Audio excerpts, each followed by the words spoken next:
Hi everyone, I'm here with Mr. Jim Trandos from Trandos Farms. I'm very excited to be here. We're now in the northern Perth suburb of Neerabup, not Wanneroo. It is. It's a suburb of It's a suburb of Wanneroo. All right. So north of Wanneroo. It is within Wanneroo, but it's Yeah. Neerabup, the suburb of Neerabup. All right. Now, thank you, Jim, for taking your time to show us around your farm. You're welcome, Eileen. And just could you tell us a little bit about yourself and your farming operations? So, Trandos Farms is 82 years old. It started by my grandfather in 83 years old. Started by my grandfather in 1939 when he immigrated from Greece. So the family's been within this area for over 80 years, but then we moved further north to Gingin, and we've got a farm in Broome. So we grow corn and beans all year round. So we moved from the north, from our farm in Broome to these farms. So it's basically 5 months in Broome growing corn and beans, and then 7 months in Gingin and Wanneroo. Oh, very nice. So we've had conversations about sustainability, and there is a lot of conversation around whether it's ESG, sustainability, climate change, and maybe even regenerative agriculture. Yep. It's a huge, I guess, area where it's confusing, and it's a lot of factors coming into it. So can we unpack that a little bit and maybe tell us what you think about this whole situation in sustainability and how it's impacted on your farming operations, or how it's changed? Well, firstly, I think anybody that's in the farming business for long haul generational, they're always looking to get the best out of the land, look after the land, look after the environment. That's a given thing. Farmers that are in it long term generational, they want to keep doing it generationally. So they're always trying to do the right thing by the land. But with the carbon piece at the moment, I found it very confusing. However, I'm wading through it now. We're actually we just started a carbon study to find out what our baseline usage is, or emit is. So we should have that done in several weeks, and then I'll know where we are as a footprint. Yep. So we have lots of vacant land available within our property that we're going to look at regenerating. Yep. So and it hopefully will be to our advantage, because it's basically vacant land between centre pivots that doesn't do anything. Yes. It's sort of almost like a wasteland, and it's something that we could hopefully regenerate in native bushland. Right. Yeah, that was what I was going to ask. What are you going to do with it? Native bushland. Native bushland. Nice. So native trees.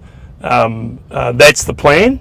So we've highlighted areas that are completely vacant. It's unlikely that we'll do anything commercial in there. We won't run cattle in there because they're too close to centre pivots. They're basically in amongst. So they're almost, in some cases, diamond-shaped fields that do nothing. Right. And so many years ago, when that area was cleared, so it's effectively vacant.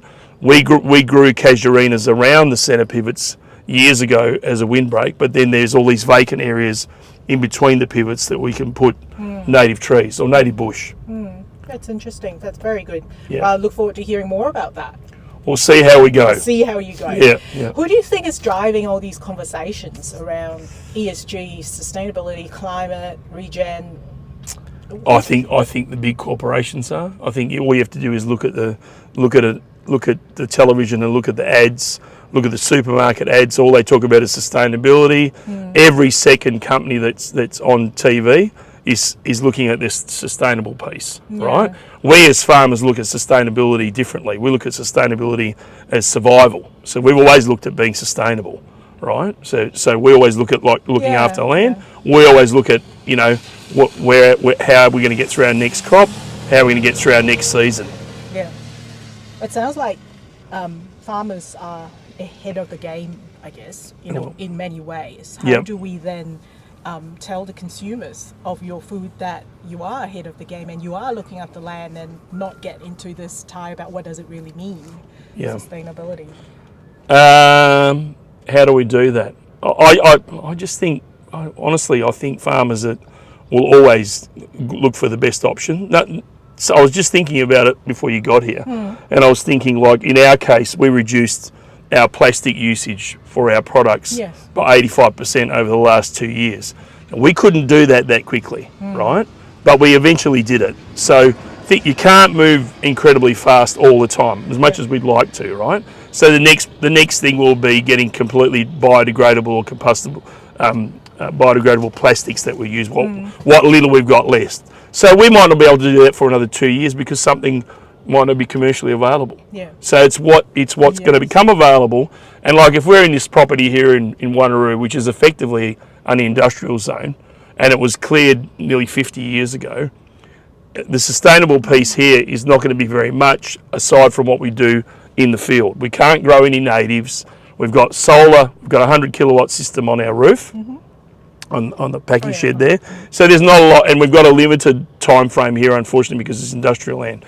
But on our other properties, we've got lots of available land. Like we don't have mains power in Shalimar and Broome. So we've got solar. It's not a very efficient solar system, but we're looking at solar. But the technology for what we need in the solar piece is not there yet to run the whole farm. It's just not there yet, or it's simply still not viable. So whilst we want to get there as quickly as we can, and everybody does, the solar is not going to.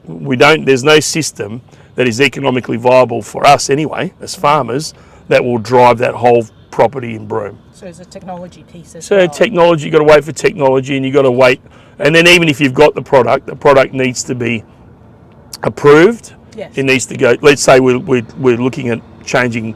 We're going for a biodegradable combustible plastic. It's still got to be approved by the customer, the supermarket, right?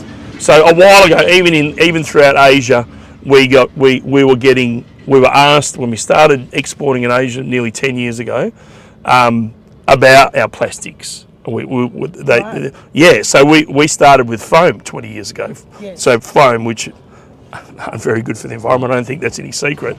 But then we went to plastic, and then it's got to be PET plastic, and now we're trying to remove whatever trays we've got left to look at totally biodegradable plastic.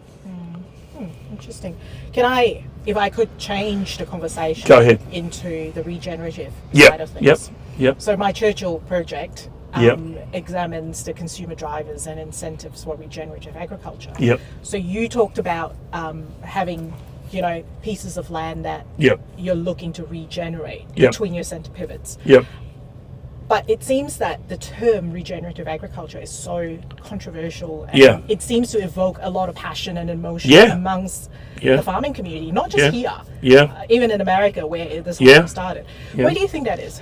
Well, we went to the seminar last couple of weeks ago, and there was a gentleman there that's been on his property for over 50 years, and he got very emotional about it.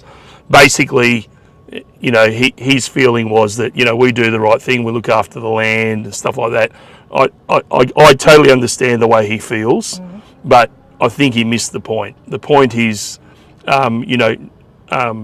yes, I think he is a great custodian of the land, but what can we do moving forward? What other options have we got moving forward? Is there an option for that guy? There might not be an immediate option, right? There might not be.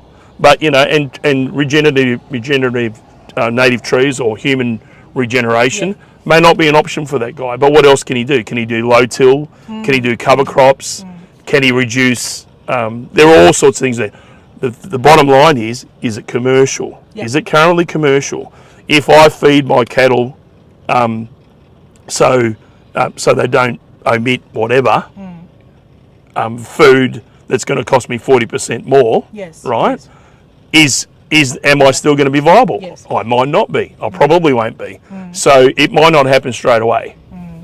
So this whole commercial angle to it. Yep. So we've got, I'm investigating these big food companies. Yep. You've got the Nestle's, the PepsiCo's, Danone, all those big food companies. They're making commitments to regenerative agriculture. Let's pick Nestle, for example. They see it as a pathway towards achieving their emissions reductions targets. And as part of that, they have committed to sourcing half of their products from regenerative farmers. Oh, really? That is 14 million tonnes per year of products. So do you think this whole big corporate thing is that helpful to the regenerative to the regenerative conversation, or is it a hindering thing, or should we all just work together? Is it good for the mainstreaming of it? I think whether we like it or not, I'll answer the question as bluntly as I think. Whether we like it or not, it will be imposed on us. Right. It will be imposed on us. It will be like any form of certification or accreditation we have. Yeah. At some point, we will be asked to demonstrate our carbon projects, our carbon footprint. At some point, it will be forced upon us. It will happen. It will be part of business.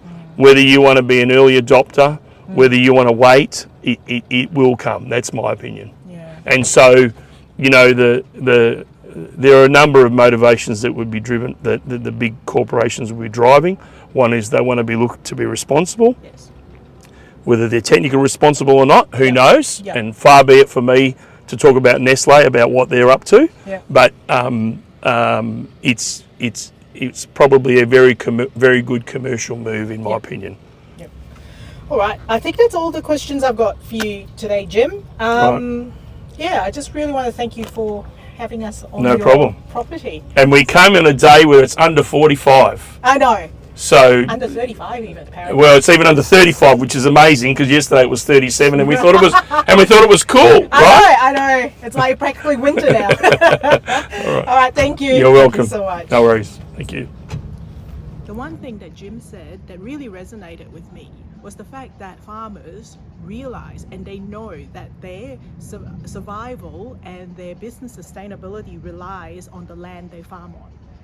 In my analysis of the big food companies' commitments to regenerative agriculture indicates that they are starting to realize that their long-term survival and the sustainability of their businesses rely on the soil health and the natural capital that sustains food production.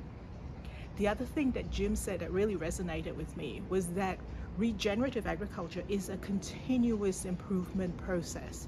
He mentioned this farmer who was really passionate about his land, and the reasons why regenerative agriculture is such a contentious topic is the current conversation is framed around perhaps farmers not feeling like they are good land managers if they subscribe to the regenerative agriculture paradigm. That is never the intention of this conversation. So hopefully we can turn this around together. So I would just want to say thank you so much to Jim Trandos from Trandos Farms for taking out his precious time to speak to me about his thoughts on regenerative agriculture and sustainability. If you'd like to find out more about the Trandos Farms, here is a slide, a picture, some information about his farm and his operations. If you'd like to find out more about my Churchill Fellowship, here's some information too. Thank you all for watching.